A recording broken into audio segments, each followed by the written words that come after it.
জুবিনক মাৰিছে শ্যামকানু মহন্তই। Shyamkanu Mahanta is the main culprit. আচলতে জুবিন গাৰ্গৰ সম্পূৰ্ণ এই মৃত্যুৰ ৰহস্যৰ আৱৰ্তত সোমাই পৰিছে। জুবিন গাৰ্গৰ মৃত্যুৰ ৰহস্যৰ আৱৰ্তত সোমাই পৰিছে। এটা মানুহ মাৰি পেলাব, আমি কি আমি we are bloody person. Seizure attack আহি থকা এগৰাকী ব্যক্তিক পানীলৈ আচলতে যাব নালাগে। যাৰ এপিলেপচি আছে তেওঁ পানীলৈ যোৱাটো বাৰণ থাকে, যাব নোৱাৰে। কোনে পানীলৈ লৈ গৈছিল, কিয় লৈ গৈছিল? Shyamkanu Mahanta is the main culprit. High court supreme কোৰ্টত জুবিনৰ মাৰ্ডাৰক বিচাৰিব লাগিব। জুবিনক মাৰিছে শ্যামকানু মহন্তই। তেওঁ জনা উচিত জুবিন গাৰ্গক পানীলৈ যদি লৈ যোৱা হয়, পানীত সাঁতুৰিব দিয়া হয়, তেন্তে যিকোনো ঘটনা সংঘটিত হ'ব পাৰে। আমি কেইসময়ত ফটো দেখুৱাইছোঁ। এয়া চিকাৰ ছবিৰ সময়ত জুবিন গাৰ্গ গৰিমা গাৰ্গৰ সৈতে। এজন পিতৃয়ে নিজৰ পুত্ৰক হেৰুৱালে আৰু এগৰাকী পত্নীয়ে তেওঁৰ স্বামীক হেৰুৱাইছে। কিন্তু ইয়াৰ বাবে কোন দায়ী, তাৰ উত্তৰ আমি বিচাৰিব লাগিব। এতিয়া তোমালোকে মিডিয়াত যি কৰা, CM ছাৰক লগ কৰি হিমন্ত দাক লগ কৰি কওক যে গোটেই প্ৰপাৰ ভিউ তোমাৰ CCTV কেমেৰা যি হওক চব লাগিব, লাগি হাইকোৰ্ট সুপ্ৰিম কোৰ্টত জুবিনৰ মাৰ্ডাৰক বিচাৰিব লাগিব। বিদেশত এই ঘটনা সংঘটিত হৈছে, হয়তো তদন্ত কৰাটো অসুবিধা আহিব, কিন্তু এটা তদন্তৰ প্ৰয়োজন আছে। এপিলেপচি আছে, চিজাৰ এটেক ঘনাই আহি থাকে আৰু ফেটেল চিজাৰ এটেক হয়। জুবিন গাৰ্গৰ ফেটেল চিজাৰ এটেক হৈয়ে থাকে। বহুবাৰ তেওঁৰ মৃত্যুৰ মুখৰ পৰা বাচি আহিছে। তেনে ক্ষেত্ৰত এই ধৰণৰ ঘটনা সংঘটিত হ'ব পাৰে। পানীলৈ যোৱাটো তেওঁৰ বাৰণ আছে, পানীলৈ তেওঁ যোৱাটো উচিত নাছিল।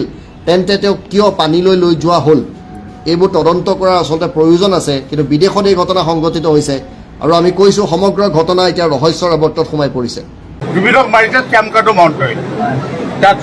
কাৰোবাৰে গান চান গাই মেলি ঘূৰি পকি সি তাক মাৰি পেলালে। চোৱাচোন আজি আমাৰ মাজত নেক্সট ওলাব জুবিন গাৰ্গ, কেতিয়াও নোলায়। শ্যামকানু মহন্তই এইটো বিৰাট যিটো ভুল কৰিছে নহয়, তাক গুৱাহাটীত যেতিয়া প্লেনৰ পৰা নামিব তাক তাতে মাৰি মাৰি তাক গোটাই মেলি শ্যামকানু মহন্তৰ বিৰুদ্ধে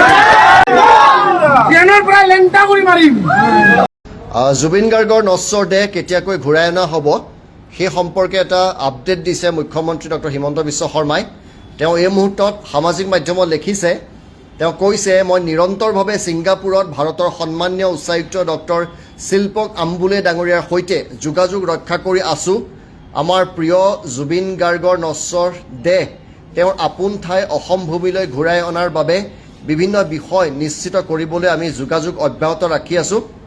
উক্ত প্ৰক্ৰিয়াটো চূড়ান্ত হ'লেই মই আপোনালোকক অৱগত কৰিম।